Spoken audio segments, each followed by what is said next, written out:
کہ کبھی حمایت نہیں کر سکتا، مایوسی کی وکالت نہیں کر سکتا، مایوسی کو سپورٹ نہیں کر سکتا۔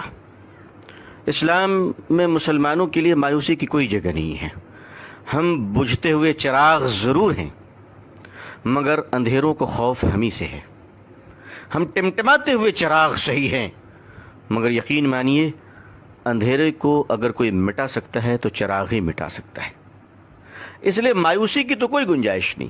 ہاں، غصہ ضرور ہے، اور غصہ زندوں کو ہوا کرتا ہے، مردوں کو نہیں۔ مسلمانوں کو اگر حالات پہ غصہ ہے تو میں اس غصے کو مٹاؤں گا نہیں، بلکہ اس غصے کی پرورش کرنا چاہتا ہوں۔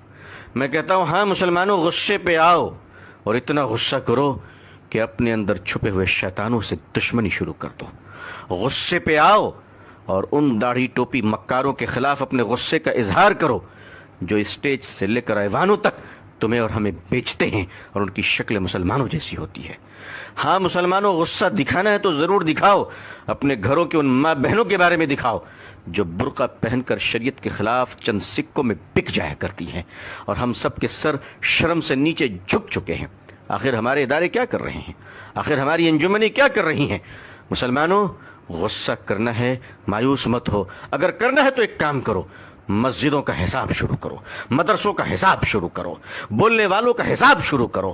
ایک بنیا بھی اپنی دکان کو جب بند کرتا ہے تو شام میں حساب کرتا ہے کہ میں نے پایا کتنا ہے اور کھویا کتنا ہے۔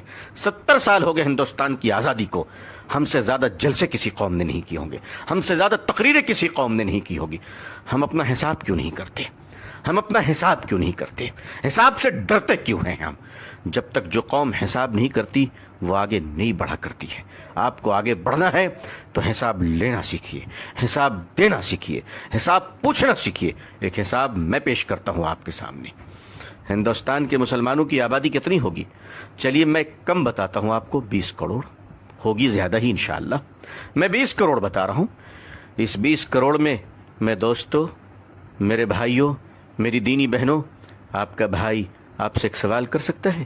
آپ مجھے سینے پر ہاتھ رکھ کر بتائیں کہ اس ہندوستان کے 20 کروڑ مسلمانوں میں 5 وقتہ نمازی کتنے پرسنٹیج ہیں؟ کتنے پرسنٹ ہیں؟ آپ یقین مانیے میں نے یہ سوال بہت لوگوں سے کیا ہے۔ میں نے یہ سوال ایئر کنڈیشن کمروں میں بیٹھنے والوں سے کیا ہے، سڑک کے کنارے پھل بیچنے والوں سے کیا ہے، کلکتے کی سڑک پہ رکشہ چلانے والوں سے میں نے سوال کیا ہے۔ مجموعی طور پہ جو مجھے جواب ملا ہے اس کا ایک اوسط درجہ یہ ہے کہ ہندوستان میں مسلمانوں میں 5 وقتہ نمازی صرف 2% ہے، صرف 2%۔ جمعے کے نمازی 5% ہے، رمضان کے نمازی اس سے زیادہ ہے، الوداع کے نمازی اس سے زیادہ ہیں، اور عید کے نمازی اس سے زیادہ ہیں۔ میں آپ سے پوچھ سکتا ہوں کہ 20 کروڑ مسلمانوں میں 2% نمازی مسلمان مسجد میں آتے ہیں، 98% مسلمان کہاں ہیں؟ سڑک پہ، بازار پہ، کلب میں، جوئے کے اڈوں میں، چائے کی دکانوں میں، ہوٹلوں میں۔ اللہ کی مدد کس پر آئے گی اور کس طرح آئے گی؟ خدا کی نصرت کہاں گرے گی بتاؤ مجھے؟ اور یہ 2% نمازی ہندوستان میں کیوں ہیں؟ اس وقت آپ سوچیے، اس وقت جب ہندوستان میں 20 کروڑ مسلمان، 3.5 لاکھ مدرسے، 6 لاکھ مسجدیں، 4 لاکھ سے زیادہ علماء، اور پچھلے کم و بیش 150 سال سے تبلیغی جماعت گلی گلی گھوم رہی ہے، اتنا کرنے کے بعد بھی 2% نمازی؟ آخر ہم کر کیا رہے ہیں؟ آخر ہم کہاں ہیں؟ اب کب تک ہم شطرنج کی چال کا جواب کشتیوں سے دیتے رہیں گے؟ اگر ہم اپنے چال کو نہ بدلے، اپنے مزاج کو نہ بدلے، دوسروں کو سننے کا مزاج نہیں بنایا، اپنا حساب کرنا نہیں سیکھا، بدتمیزیاں بند نہیں کی، اور شرافت کو اختیار نہ کیا، تو دنیا آج نفرت کر رہی ہے، کل گلی گلی میں بھگائے گی، دوڑائے گی۔ اس دنیا کو نفرت اسلام سے نہیں ہے، اس دنیا کو نفرت مسلمانوں کے بیڈ کریکٹر سے ہے، مسلمانوں کی بدتمیزی سے ہے، مسلمانوں کی بد زبانی سے ہے۔ مجھے معاف کیجیے گا، میں سخت بول رہا ہوں، لیکن میں کیا کروں؟ میں کیا کروں؟ کوئی شادی کا منڈپ نہیں جہاں میں گلے مل کر مبارکباد دوں۔ میری قوم بارود کے ڈھیر پہ بیٹھی ہے، قوم کے ہزاروں جنازے تیار ہیں۔ میں محبت کی باتیں، سہلانے کی باتیں، چودھریوں کو سمجھانے کی باتیں، مالداروں کی خوشامد پسندی کی باتیں میں نہیں کر سکتا۔ جو قوم، اس قوم کا المیہ یہ ہے کہ جھوپڑی میں رہنے والوں سے لے کر محلوں میں جینے والے مسلمان سب کے کیریکٹر ایک ہی ہیں، کوئی فرق نہیں ہے، کیریکٹر کے سٹائل الگ ہیں۔ غریب جھوپڑیوں میں اور سڑک پہ بیٹھ کے بدتمیزی کر رہا ہے، جوا کھیل رہا ہے، اور مالدار کمروں میں بیٹھ کر انٹرنیٹ سے برائیوں کا بازار گرم کر رہا ہے۔ دنیا میں ہم کہاں پہنچ گئے؟ ہمیں اپنا احتساب کرنا پڑے گا. اب اسٹیج کے پہلوان نہیں، اب جلسوں کے پہلوان بن کر رت جگہ نہ کیجئے. اگر کرنا ہے تو مسلک کے دلالوں کی زبانیں کھینچ لیجئے. اب اگر کرنا ہے تو مسلک کے نام پر جیب بھرنے والے مکار دلالوں کو اس قوم سے روکی، اس قوم کو بچا لیجئے. میرے بھائیوں، آج اگر حال یہ ہے تو ہمارے اور آپ کے بچوں کا کیا حال ہوگا؟ ہمارے آنے والی نسلیں کہاں جائیں گی؟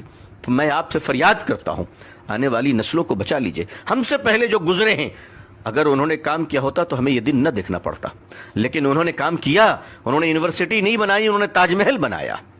اگر وہ یونیورسٹی بنا کے دیے ہوتے، بے شک اللہ جزائے خیر دے ہمارے علماء کو، بزرگوں کو، کہ جنہوں نے مدارس قائم کر دیا.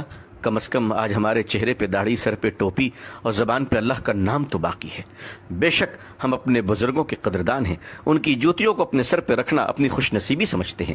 اللہ والوں کا احترام اب خود پر واجب سمجھتا ہوں. لیکن اگر میں سخت کلام کہتا ہوں، سخت جملے کہتا ہوں، تو یقین مانیے میں اپنے بزرگوں کی شان میں گستاخی نہیں، بلکہ میں ایک گنہگار آپ نیک کار بھائیوں کو جگانا چاہتا ہوں کہ ہمیں اس بے بسی کے عالم سے آئیے ہم سب ایک دوسرے کو نکالیں.